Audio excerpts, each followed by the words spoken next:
Assalamualaikum warahmatullahi wabarakatuh. Selamat datang di Maston Channel. Di video kali ini saya akan menyepilkan sebuah peralatan yang saya gunakan atau yang saya pakai pada proyek pembuatan miniatur ya teman-teman, atau proyek membuat kerajinan tangan yang berbahan dasar dari pipa PVC atau pipa paralon. Nah, nanti saya akan bahas satu persatu alat-alat apa saja yang saya gunakan untuk membuat proyek pembuatan miniatur ya teman-teman. Oke, jangan kemana-mana, simak terus video ini sampai akhir. Yang pertama ada bor cordless atau bor baterai ya teman-teman. Ini saya menggunakan yang model impact drill, jadi bisa ada fitur betonnya ya guys untuk membobol beton. Oke, ini bor baterai ya, bukan listrik. Ini mereknya NRT Pro. Dan ini saya belinya agak lumayan lama ya, dari tahun 2020 kalau nggak salah. Sampai saat ini tidak ada kendala. Tentunya harus selalu perawatan ya teman-teman, penggantian grease, pengecekan bearing dan lain sebagainya. Baterai juga itu termasuk perawatan ya, agar awet. Oke, jadi yang pertama ini adalah eh, bor baterai atau bor tangan ya teman-teman, seperti ini. Dan untuk ini saya custom sendiri untuk dudukannya ya, karena dudukan yang Uchiha ini beda dengan yang eh, NRT Pro. Kalau yang NRT Pro itu bentuknya seperti LXT-nya Makita ya teman-teman. Jadi untuk dudukannya ini jelas berbeda, jadi tidak bisa di-share kepada bor Uchiha ini. Selanjutnya di sini saya punya alat mesin gerinda, atau bahasa orang Bandungnya itu selepan ya teman-teman. Selepan seperti ini. Ini mereknya Ryu.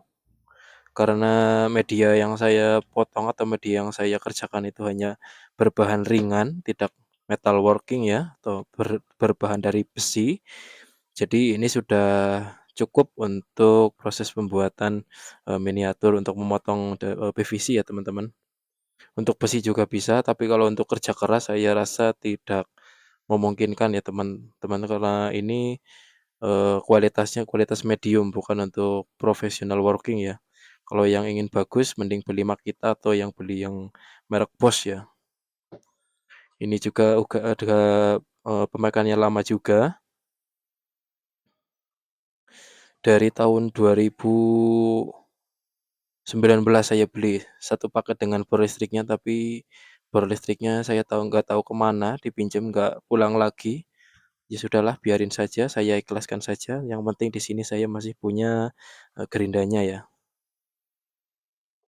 Oke, next di sini ada mesin table saw atau mesin pemotong ya teman-teman.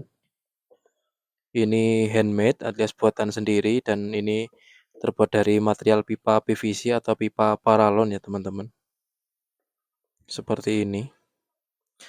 Dan untuk mata cuttingnya di sini saya menggunakan mata cutting diamond yang model diamond turbo ya, yang seperti ini. Karena untuk hasil pemotongannya ini lebih rapih dan lebih presisi ya teman-teman. Lebih suka menggunakan mata cutting seperti ini, menggunakan mata cutting diamond namanya teman-teman. Diamond turbo. Dan ini ada mesin amplas buatan sendiri juga ya teman-teman. Ya maklum lah, namanya juga masih modal minim ya teman-teman. Kita memanfaatkan DIY saja buat sendiri agar menekan modal untuk pembelian alat ya tentunya. Dan juga memanfaatkan barang bekas itu jauh lebih baik daripada kita membuangnya, karena ini dinamo fungsinya sangat banyak sekali ya teman-teman. Oke, ini untuk mesin amplas, untuk finishing ya teman-teman, saya gunakan untuk finishing. Dan untuk tegangannya di sini saya menggunakan DC 12 volt. Kemudian ada descender namanya teman-teman ya. Ini namanya descender. Ini juga menggunakan dinamo DC ya teman-teman. Ini juga handmade buatan saya sendiri. Terbuat dari pipa paralon untuk yang ininya ya teman-teman. dan untuk plat bawahnya ini terbuat dari kayu. Oke, ini untuk 3 alat ini sudah ya. Table saw mini, kemudian descender dan mesin amplas ya teman-teman. Dan dengan adanya mesin cutting ini, alhamdulillah saya menjadi sedikit terbantu untuk proses pemotongannya itu jauh lebih cepat dibandingkan menggunakan cutter ya teman-teman. Karena menggunakan cutter itu membuat pegal di tangan, selain itu pemotongannya juga kadang tidak presisi atau kurang presisi. Nah, untuk mensuplai listrik tegangan atau voltase yang saya gunakan untuk table saw, descender, kemudian gerinda mini ini, saya menggunakan power supply switching 12 volt 40 ampere yang seperti ini, dan ini boxnya saya custom sendiri menggunakan pipa paralon ya teman-teman, model seperti genset. Dan dalamannya seperti ini ya teman-teman. Jadi di dalamnya ini terdapat power supply switching yang seperti ini, yang 40 ampere yang ada kipasnya, dan kemudian di sini juga saya pasang modul dimmer DC 20 ampere untuk menyalakan table saw dan descender ya, untuk mengatur kecepatannya. Ini untuk soket AC-nya atau soket cop-copan ke listrik 220 volt, dan ada fuse-nya ya teman-teman. Seperti ini. Oke, next di sini saya punya torch mini ya. Ini menggunakan gas. Biasanya saya gunakan untuk memanaskan baut untuk ditanam di dalam PVC ya teman-teman. Sebagai contohnya seperti ini. Ini baut atau mur atau baut ya teman-teman. Jadi saya torch dulu seperti ini, baru nanti saya tanam di pipa PVC. Itu jika diperlukan ya teman-teman. Oke, ini torch mini. Kemudian bor PCB yang kecil. Ini seperti biasa saya menggunakan mata bor yang 1 mili ya teman-teman.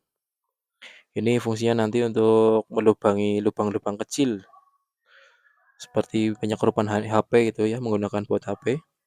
Kemudian di sini ada lem tembak. Ini sudah sangat awet sekali ya teman-teman. 2019 sampai sekarang alhamdulillah masih normal dan layak pakai tentunya ya. Kemudian ada gergaji ukir ya namanya ya. Di tempat saya namanya gergaji ukir. Seperti ini. Ini mata ukirnya yang biasa ya, bukan yang spiral. Akan lebih bagusnya lagi teman-teman gunakan yang model spiral ya teman-teman. Itu jauh lebih jos untuk penggergajiannya itu tidak memaksakan belok ya. Itu karena udah spiral itu lebih enak menurut saya. Dan biasanya saya gunakan untuk pinset-pinset kecil ya, untuk memasangkan miniatur yang komponen-komponen yang kecil. Saya biasanya menggunakan bantuan pinset seperti ini. Dan kemudian obeng HP juga, saya juga sering gunakan ini ya, untuk baut-baut yang kecil-kecil.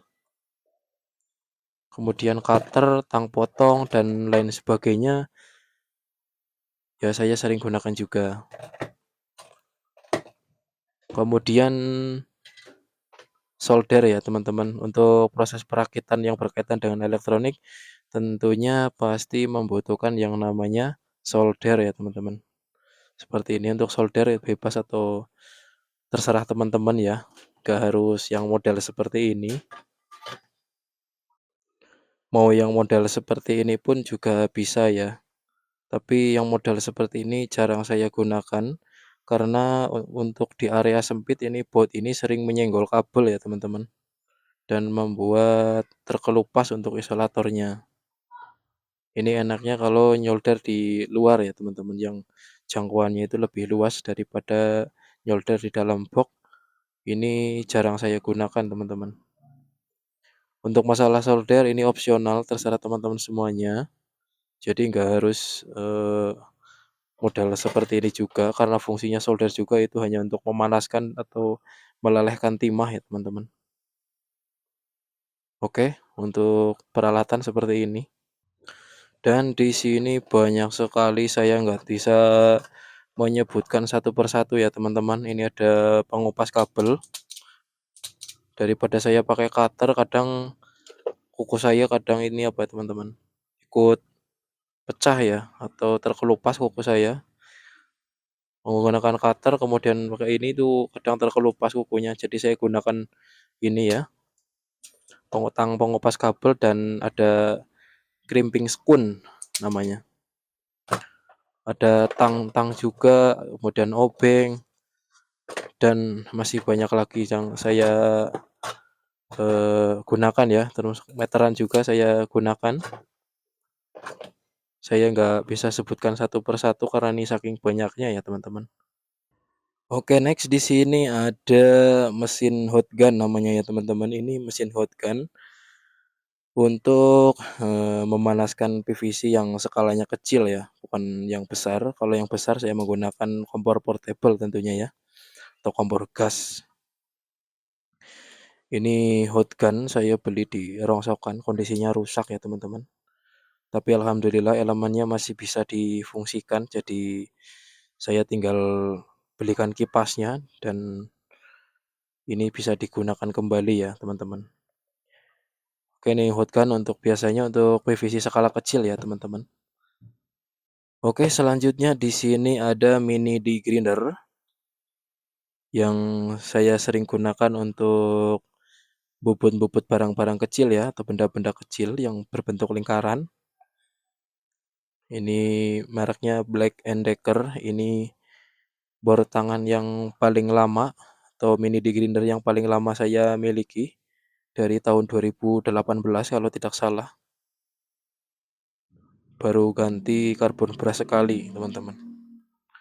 Karena ini dulu saya buat motong-motong frame TV LCD ya teman-teman. Untuk penggantian panel biasanya ada yang kurang lebar untuk framenya, biasanya saya gunakan mini degrinder ini. Itu dulu ya teman-teman. Tapi sekarang lebih cepat pakai gerinda. Selanjutnya ada hot gun atau blower atau solder uap ya teman-teman. Ini saya gunakan untuk memasang atau melepas AC ya teman-teman, atau konektor cas biasanya. Tapi kadang-kadang saya juga gunakan untuk membengkokkan PVC atau untuk melunakkan PVC ya teman-teman. Daripada menggunakan korek nanti akan gosong ya teman-teman. Jadi saya gunakan blower seperti ini biar lebih cepat, karena ini media yang paling dekat dengan saya ambil ini kadang-kadang ya. Selanjutnya ada voltmeter atau avometer ya teman-teman. Tapi yang sering saya gunakan yang model digital ini adalah untuk mengukur atau testing ya teman-teman. Jika ingin merakit sebuah miniatur genset misalnya, nah kita pasti membutuhkan alat yang namanya avometer atau multitester seperti ini. Oke, mungkin cukup sekian dari saya. Jadi setidaknya teman-teman semuanya punya gambaran atau perkiraan ya alat-alat apa saja yang saya gunakan untuk proses pembuatan miniatur. Karena selain untuk proses pembuatan miniatur juga saya punya ya usaha sampingan ya teman-teman, usaha sampingan servisan atau servis elektronik. Terkecuali kulkas ya teman-teman, saya tidak menerima kulkas. Jadi ya iseng-iseng berhadiah ya teman-teman. Oke, jadi alat-alat seperti inilah yang saya gunakan atau alat tempur yang saya gunakan pada proses pembuatan miniatur. Jadi bagi teman-teman semuanya yang ingin memulai proyek pembuatan miniatur, setidaknya sudah punya gambaran dari saya, dan nanti teman-teman akan ketemu sendiri apa yang kalian butuhkan pada saat proses pembuatan miniatur pasti akan ketahuan sendiri. Saya juga pada awal mulanya seperti itu ya teman-teman. Jadi nggak ada niatan beli ini nanti akan ketemu atau berjalan dengan sendirinya apa yang saya butuhkan seperti itu ya teman-teman. Oke, demikian dari saya. Selamat berkarya. Selamat beraktivitas untuk teman-teman semuanya. Terima kasih sudah menonton video ini sampai akhir dan terima kasih banyak juga yang sudah support dengan channel saya ini. Saya akhiri. Assalamualaikum warahmatullahi wabarakatuh.